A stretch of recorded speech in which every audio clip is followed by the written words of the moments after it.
Number of proton जितने भी हों वो न्यूक्लियस के अंदर ही रहते हैं, और जितने नंबर ऑफ प्रोटॉन होते हैं उतने ही नंबर ऑफ इलेक्ट्रॉन भी होते हैं।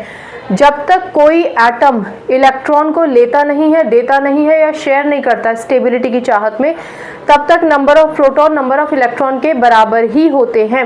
इसलिए कई बार टीचर्स फ्लो में कह भी देते हैं कि atomic number is equal to number of electron, लेकिन ये सही क्यों नहीं है ऐसा कहना? क्योंकि एटम अपने इलेक्ट्रॉन दे देता है और ले भी लेता है और गेन भी शेयर भी कर लेता है स्टेबिलिटी के लिए। तो ऐसी कंडीशन में पूरे चांसेस हैं कि बच्चा कंफ्यूज हो जाएगा, मडल अप हो जाएंगे। इसलिए हमेशा बस इतनी सी बात याद रखिए, atomic number is equal to number of proton, और हमेशा याद रखिए कि number of proton is always equal to number of electron. शिक्षालय में भी हमने आपको कई बार ये बताया है atomic number is equal to number of proton and electron, लेकिन हर बार ये कहा कि उस समय तक एटम बिल्कुल ओरिजिनल स्टेट में है, यानी उसने इलेक्ट्रॉन का देन लेन या शेयरिंग नहीं किया है। ठीक, चलिए याद रहेगा ना, जितने प्रोटॉन होते हैं उतने ही इलेक्ट्रॉन होते हैं। फर्क सिर्फ इतना है, प्रोटॉन न्यूक्लियस के अंदर होते हैं जबकि इलेक्ट्रॉन्स डिस्ट्रीब्यूटेड होते हैं।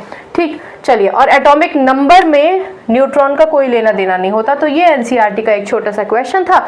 मैं आपको मशवरा दूंगी कि कभी भी आप इस तरीके के क्वेश्चंस को देखकर आए तो कंप्लीट सेंटेंस लिखें, ठीक है ना। और अगर कंप्लीट सेंटेंस नहीं लिखना चाहते, आप सिर्फ इसका आंसर 8 लिखना चाहते हैं, तो कृपया इसकी स्पेलिंग भी लिख दें, क्योंकि कई बच्चे हबड़ दबड़ में इस तरीके से न्यूमरल बना देते हैं कि 8 है कि कोई और शब्द है, 1 बनाया है 2 बनाया है, समझ नहीं आता। ठीक, और आप इसका आंसर तो 0 लिख सकते हैं। अगर उन्होंने कहा एक्सप्लेन कीजिए तो आप एक्सप्लेन करके लिख दीजिए, जो हमने अभी थ्योरी इसके बारे में डिस्कस की।